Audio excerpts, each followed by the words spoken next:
साथियों, आज 25 दिसंबर यानी तुलसी दिवस है।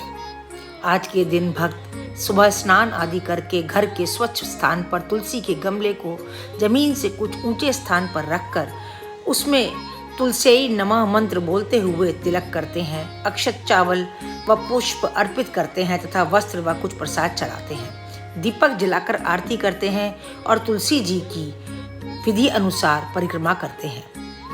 उस प्रकार से परिक्रमा करने से जहाँ शुद्ध वातावरण और शांति प्राप्त होती है, वहीं भगवत प्रार्थना एवं भगवान नाम लेने से, गुरु मंत्र का जाप करने से तथा तुलसी के पास बैठकर प्राणायाम करने से बल, बुद्धि और ओज की वृद्धि होती है। यदि आज के युग की बात करी जाए तो तुलसी जी संजीवनी बूटी हैं। तुलसी के चमत्कारिक गुण और फायदों से तो हम सभी परिचित हैं। तुलसी में एंटीऑक्सीडेंट होते हैं जो रोगों से लड़ते हैं। इसमें कैंसर तक को तोड़ने की गुण होते हैं। वायरस से लड़ती है, दिल की सेहत को बढ़ावा देती है, तनाव से मुकाबला करती है। इसके अतिरिक्त यह सर्दी, खांसी और जुखाम जैसी वायरल डिजीज में भी बहुत ज़्यादा फायदा उठाती है। इसके गुणों और इसके फायदों को देख कर के तो आज के समाज में यदि किसी को कोई उपहार देना हो तो मेरे हिसाब से तुलसी के पौधे को उपहार स्वरूप देने से बढ़िया कोई और विकल्प हो ही नहीं सकता। तुलसी भगवान विष्णु को बहुत ही प्रिय मानी गई है। तुलसी के बिना विष्णु जी का भोग अधूरा माना जाता है। यही कारण है कि भगवान विष्णु के भोग में तुलसी दल जरूर शामिल किया जाता है। साथ ही तुलसी के पौधे को माँ लक्ष्मी का प्रतीक भी माना गया है। कहते हैं जो मनुष्य तुलसी की पूजा करता है और उनके विभिन्न नामों का पाठ करता है, उसे अश्वमेध यज्ञ की फल की बराबर की प्राप्ति होती है। तुलसी मैया की महिमा राजस्थान में जयपुर के पास एक इलाका है लदाना।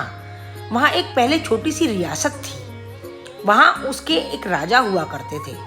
उसकी कथा बहुत ही प्रसिद्ध है। आइए वह मैं आपको भी सुनाती हूँ। एक बार वह राजा शाम के समय अपने महल में बैठा हुआ किसी विचार में खोया हुआ था। उस समय उसका एक मुसलमान नौकर किसी काम से वहां आया। राजा की अचानक दृष्टि उसके गले में पड़ी हुई तुलसी की माला पर गई। राजा ने चकित होकर के पूछा कि क्या बात है, क्या तू हिंदू बन गया है? नौकर ने बोला, नहीं महाराज, हिंदू नहीं बना हूँ।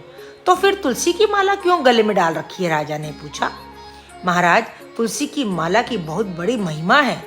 राजा महिमा तो जानते थे, लेकिन वह जानबूझकर अनजान बनके मुसलमान के मुंह से उस महिमा के बारे में जानना चाहते थे। तो राजा ने पूछा कि क्या महिमा है, मुझे बताते क्यों नहीं? नौकर ने कहा, राजा साहब, मैं आपको एक सत्य घटना सुनाता हूँ जो मेरे साथ घटी थी। एक बार मैं अपने ननिहाल जा रहा था। सूरज ढलने को था। इतने में मुझे एक छाया पुरुष दिखाई दिया जिसे आप यमदूत बोलते हैं। उनकी डरावनी आकृति देखकर मैं घबरा गया। तभी उन्होंने कहा कि नहीं घबरा मत, तेरी मौत नहीं आई है। अभी मौत तो एक बैलगाड़ी पर आता हुआ जो युवक किसान है उसकी आई है। मैं उसकी ओर थर-थर कांपकर आश्चर्यचकित होकर देख रहा था।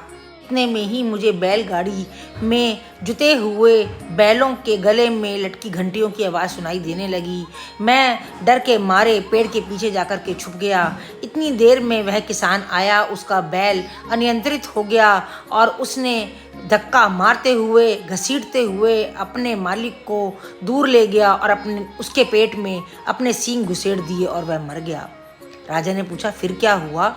हजूर, लड़के की मौत के बाद मैं पेड़ की ओट से बाहर निकलाया और दूतों से पूछा कि इसकी जीवात्मा कहाँ है, कैसी है?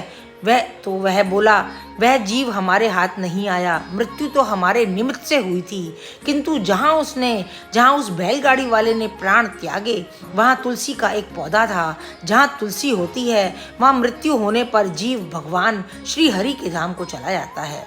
उसे स्वयं श्री हरि के पार्षद लेने के लिए आते हैं।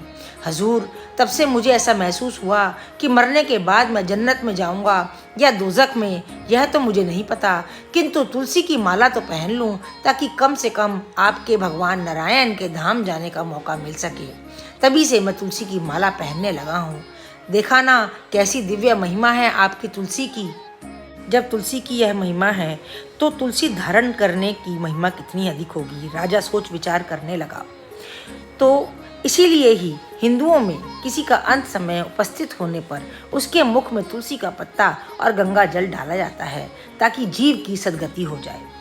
दोस्तों, आज तुलसी दिवस 25 दिसंबर पर मेरी आपसे हाथ जोड़कर प्रार्थना है कि यदि आप तुलसी माला धारण कर सकें तो बहुत अच्छा, यदि न धारण कर सकें तो विशेषतः हर रोज़ तुलसी मैया की पूजा अवश्य करें अथवा उपहार स्वरूप अपने परिजनों को, अपने संबंधियों को एक तुलसी का पौधा तो अवश्य ही दें।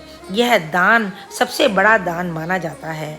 आशा करती हूँ कि आपको यह ब्लॉग पसंद आया होगा और आप भी तुलसी मैया की जय जयकार करेंगे। और हाँ दोस्तों, एक लाइक और एक शेयर तो बनता ही है। सब्सक्राइब तो आप करते ही हैं, लेकिन अपने मित्रों और संबंधियों से भी सब्सक्राइब कराना नहीं भूलिएगा। मिलते हैं अगले व्लॉग में, तब तक के लिए जय तुलसी मैया। राम राम दोस्तों।